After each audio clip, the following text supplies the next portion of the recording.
غلام قادر روہیلا سی نا, انہیں تیمور لنگ جڑا سی انہوں قتل کر دیتا. قتل کرن تو بعد اودی اکھاں وچ انہیں خنجر پھیرے, پھر اودیاں بچیاں نو تے اودے رشتہ داراں نو تے اودے جناب بہواں نو سارے نو بلا کے کہن لگا میرے سامنے نچو. نالے او دا پیو مار دیتا, نالے او دے خاندان نو بلایا تے ان بچیاں نو کہیا تسی میرے سامنے نچو.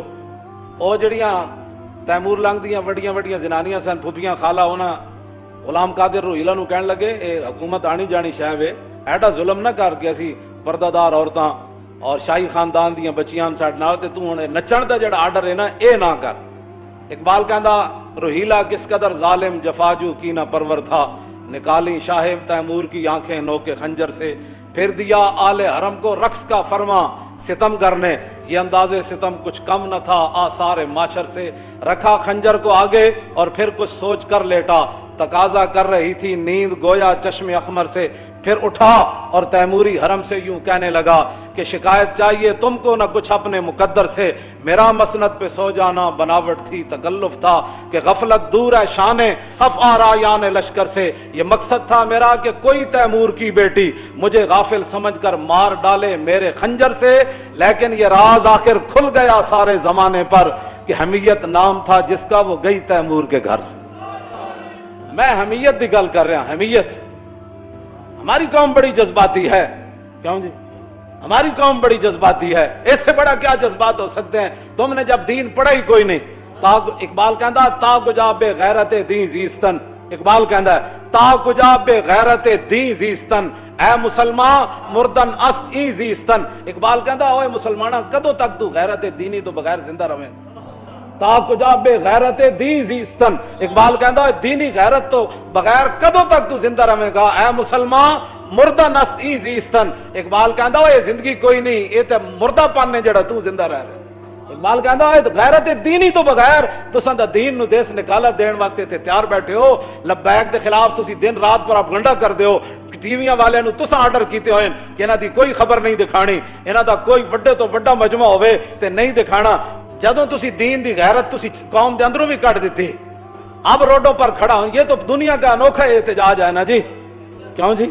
ہاں جی. ادھر مکہ مکرمہ میں حملہ ہوا قبیلہ بنو خزاعہ پر, انہوں نے رسول اللہ کو پکارا تو حضور نے یہ تو نہیں نہ فرمایا کہ کل ہم مدینے کے چوراہے میں کھڑے ہو کر سارے غلام آ جاؤ تے نعرے لاؤ تسی تھے کھڑے ہو کر کہ ہمیں نامنظور ہے قبیلہ بنو کنانہ نے جو زیادتی کی ہے مکے میں, 400 کلومیٹر کا سفر ہے, ہم یہاں سے ان سے جنگ چھیڑ دیں. قبیلہ بنو خزاعہ والے تو حضور کے حلیف ہی تھے نا, کلمہ تو انہوں نے نہیں پڑھا تھا, لیکن کہا حضور ہم نے آپ کے ساتھ رہنا ہے, نفع نقصان ہمارے آپ کے ساتھ ہے.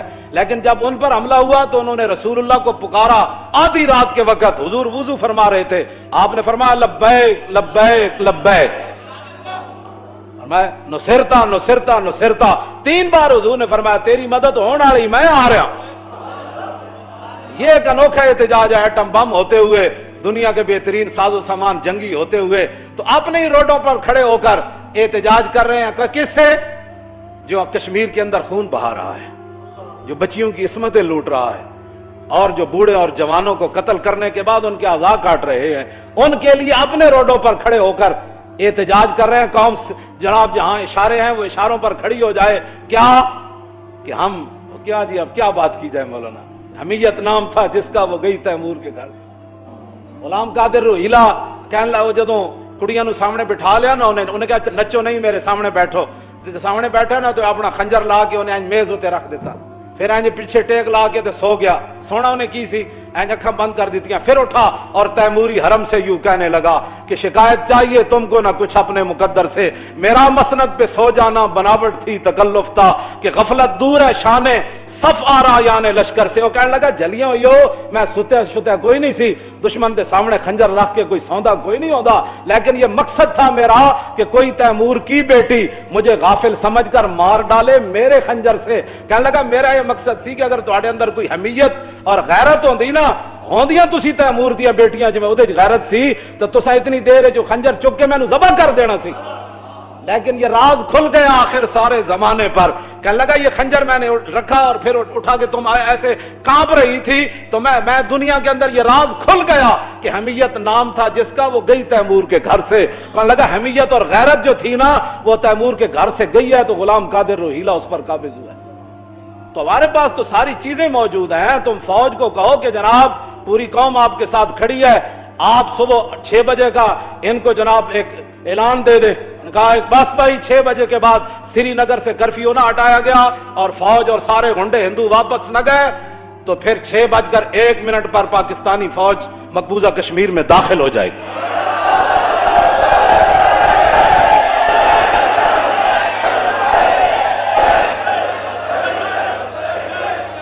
اقبال کہندا اس میں کیا شک ہے کہ محکم ہے یہ ابلیسی نظام.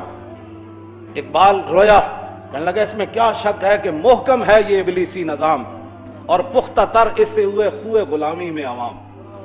ہیں جی, پختہ تر اس سے ہوئے خوئے غلامی میں, آرزو اول تو پیدا ہو نہیں سکتی کہیں.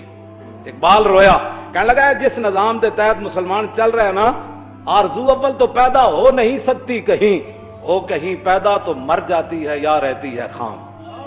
اقبال کہنا آرزو پیدا ہی نہیں ہوتی جہاد دی, جے پیدا ہوئے کیوں جی اپنا انہیں اعلان کر دیتا ہم جناب وہ یہ تو احتجاج کرنا یہ تو عوام کا حق ہے جن کے پاس طاقت نہیں ہے, جن کے پاس اقتدار نہیں ہے. لیکن رب ہے جس کام سے ہمیں روکتے تھے.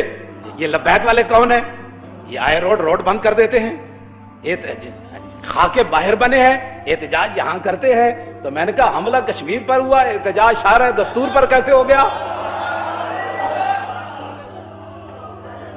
کیوں جی رب ہے نا, جو حضور کے لیے نہ نکلے کم از کم کشمیر کے لیے تو نکلے. کیوں جی, لیکن وہ تو سجدہ ہوا ہی نہیں, سر جھکا دل جھکا ہی نہیں. وہ تو کیا باتیں کرتے ہو, جو باتیں تم آج شارع فیصل بند ہوگا نا, آج تو کوئی ایمبولینس نہیں آئے گی نا, آج تو قوم کا کوئی نقصان نہیں ہوگا نا. آج سارا کچھ یہ نقصان تو صرف اس وقت ہوتا ہے جب کوئی حضور کی عزت کے لیے نکلتا ہے, اس وقت وہ دہشت گرد بھی بن جاتا ہے, اس کے لیے وہ جناب اس وقت ملک کے معیشت کا بھی نقصان ہو جاتا ہے. کیوں جی ایمبولینسیں بھی بند ہو جاتی ہیں, لوگ گھروں میں قید ہو جاتے ہیں, فلاں ہو جاتا ہے. خدا وہ جو کام تم حضور کے لیے نہ کر سکے یہ تو اپنی قسمت کی بات ہے. یہی تو امتحان ہے تنویر کہ کس نے کس کو خوش کرنا ہے جی. ہاں جی, اب تو موقع تھا مقبوضہ کشمیر میں داخل ہونے کا. پوری پچھلی ساریاں جناب قرض اتارن دا موقع سی, سارے قرض اتارن دا موقع سی. فتح مکہ والے دن جب رسول اللہ تشریف لائے نا تو صحابہ کو وہ باتیں بھولی تو نہیں تھی نا. کیوں جی وہ بھولی تو نہیں تھی. تو حضرت سعد بن عبادہ سب تو بڑا لشکر انہاں دے نال تے جھنڈا انہاں دے ہاتھ وچ, انہاں جدوں ویکھیا نا کہ حضور تے اوجریاں سٹن والے بھی اج کھڑے, بلال نو مارن والے بھی کھڑے, امیر حمزہ دے جگر تے کلیجہ کڈن والے بھی کھڑے, حضرت سمیہ دے ٹکڑے کرن والے بھی کھڑے, صدیق اکبر دے منہ تے جتیاں مارن والے بھی کھڑے, حضرت حباب دے جسم وچ سوراخ کرن والے بھی کھڑے. تے حضرت سعد بن عبادہ کو برداشت نہ ہویا. حالانکہ حضور نے فرمایا کہنا کچھ نہیں, لیکن سعد بن عبادہ یہ ہماری قوم بڑی جذباتی ہے. ہاں جی, صحابی رسول جدوں ویکھے نا سارے کھڑے تو آپ نے فرمایا الیوم یوم الملحمہ الیوم تستحل الکعبہ. فرمایا آج لڑائی کا دن ہے, آج کعبے بھی بندے بڑھ کے رکھ دیں گے ذرا.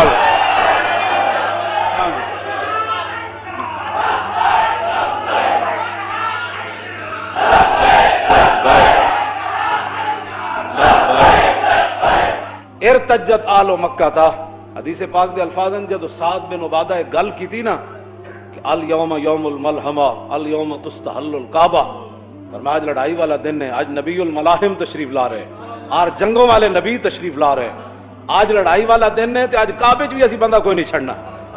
ہاں جتھے جوں مارن دی اجازت نہیں آ جاتی تو بندے وڑ دینے.